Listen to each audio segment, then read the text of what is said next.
Por favor.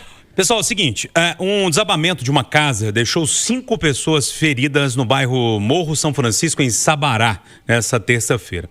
Conforme informações apuradas pela Itatiaia, uma criança de 5 anos foi resgatada com parada cardiorrespiratória. Inclusive, Coronel Godinho deu uma entrevista ao vivo a Kátia Pereira e Eustáquio Ramos sobre esse assunto. Essa criança foi resgatada com parada cardiorrespiratória, levada ao Hospital de Pronto-Socorro João 23. As informações que a gente tem até agora que ela está estável, grave, mas estável, né? A Defesa Civil de Sabará e o Corpo de Bombeiros atuam nessa ocorrência e a casa, Eduardo, acho que até pelo nome do bairro, né? Ele é autoexplicativo, Morro São Francisco, fica numa região realmente de risco e choveu bastante em Sabará nos últimos dias. 2 frases. Primeira, nunca devemos esquecer Patrus Ananias, que comandou o programa Vila Viva, que acabou com áreas de risco que matavam durante décadas, fez os tais do predinho que muita gente critica, e nunca mais tivemos essa notícia desastrosa, apesar de alguns abusos que ainda temos. Segunda frase, foi a mão de Deus que salvou essa criança e é a mão de Deus que está salvando milhares e milhares toda vez que chove em Minas Gerais. Ô, William Travassos, e aí? Eu fico com o coronel, entrou em contato com você também, ele me mandou não sei se tem alguma novidade. Não, o que ele tinha falado comigo era sobre o Fórum de Defesa Civil que foi realizado na segunda-feira agora. A Grambel, ela resolveu criar um acordo de cooperação técnica entre os municípios, né, da região metropolitana, o que isso ajuda muito nessa troca de informações. Agora, eu queria muito ver essa integração, porque assim, Belo Horizonte hoje tem uma defesa civil e um monitoramento que é referência no Brasil inteiro. E em função das características, né, das nossas cidades, nós precisamos ampliar esse modelo, né, da cidade de Belo Horizonte para as outras cidades da região metropolitana. E esse acordo de cooperação entre as defesas, né, dos municípios vai trazer um resultado muito positivo. Então, parabéns à turma da Grambel e à iniciativa dessa coordenação. Ô, Marcelo da Fonseca, há quantos anos você está no jornalismo? 15 anos, 14, 15. Eu também estou mais ou menos nesse tempo. Você está mais tempo que eu, não vem não? Não estou não. Não vem não, você está bem mais tempo que eu. Depois eu vou pedir até o grecinha que você usa, o tom de grecinha que você usa na sua barba, mas é outra história. Porque ele pinta a barba, né? A caju perolada. Mas brincadeiras à parte, eu acho que o assunto é sério.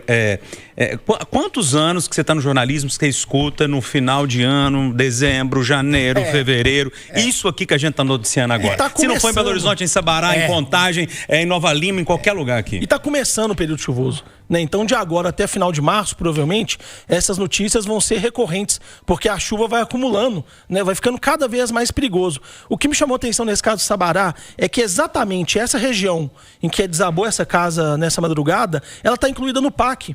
No PAC que foi anunciado lá atrás, em 2023. Tem dinheiro para ser enviado nessa região.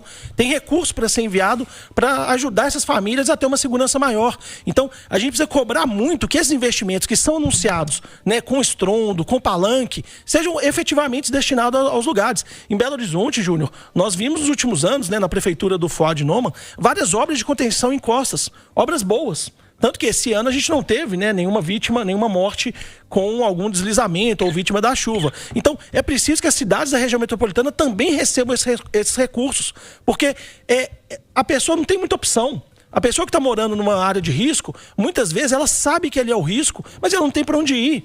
Ela não pode ir para a rua, né? A gente não fala do problema de morador de rua que é tão grave aqui na região metropolitana de BH. Então, a pessoa fica ali esperando realmente alguma solução.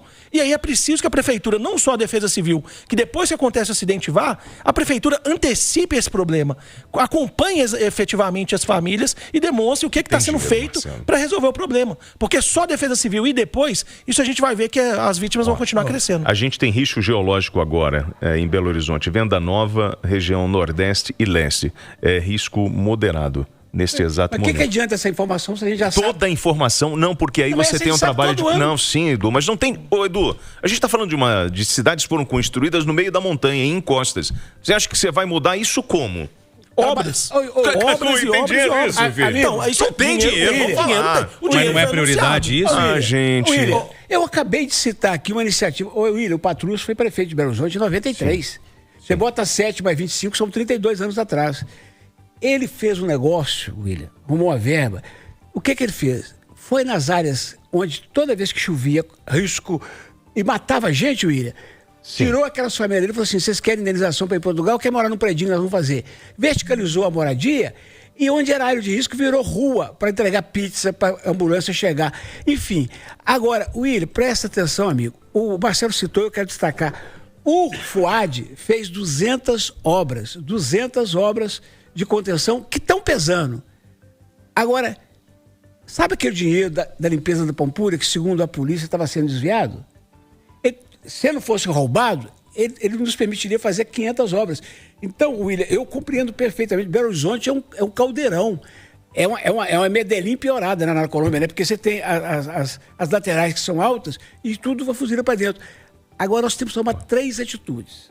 Uma é prioridade. Outra é não parar o processo, William. É continuar nas vilas, favelas permanentemente. E o terceiro, repensar o nosso jeito de canalizar córrego. Continuamos fazendo a coisa errada. E, eu estava esquecendo, agora que a prefeitura vai mexer no código de posturas, que mexe todo prefeito mexe todo ano, gente, vamos parar de construir onde não pode mais, do jeito que está sendo feito. Eu vou falar pela última vez, hein? Essa Barão Homem de Melo, viu, Travasso? Vai ser a inundação do futuro. Porque eu estou empaturrando prédio para tudo quanto é lado. Uma hora vem a conta. E tem uma audiência qualificada me lembrando de uma coisa aqui, e tem razão, que muitos recebem essa indenização, Sim. saem de lá, pegam dinheiro, depois voltam para esse mesmo lugar. Em Nova Lima é muito comum, em Sabará, e em Belo Horizonte também, acontece muito. Rua Serenata na Serra. Vai lá em Birité. Sustenido, não é? Vai em Birité e olha aquele entorno da Avenida do Sambódromo, naquela encosta inteira. Como é que você remove todo mundo dali, gente? Das casas penduradas no barranco. Começa a remover. Se tem 1 milhão, remove 10 mil. Aqui, eu juro lembrando, hein? Ele acho que nem tá mais na defesa. Tá, não. Alexandre Lucas, você tem uma história bonita de defesa Entrevistei ele uns 20 anos e falava toda vez da rua Sustenido. Sustenido. O povo foi ocupando, e isso não pode. A prefeitura sem força para encarar a política e a justiça deixando. Vambora? Eu só vou porque o Assis chegou, apesar do trânsito. Eu acho que o Assis vai elogiar o trânsito hoje. Vai sim.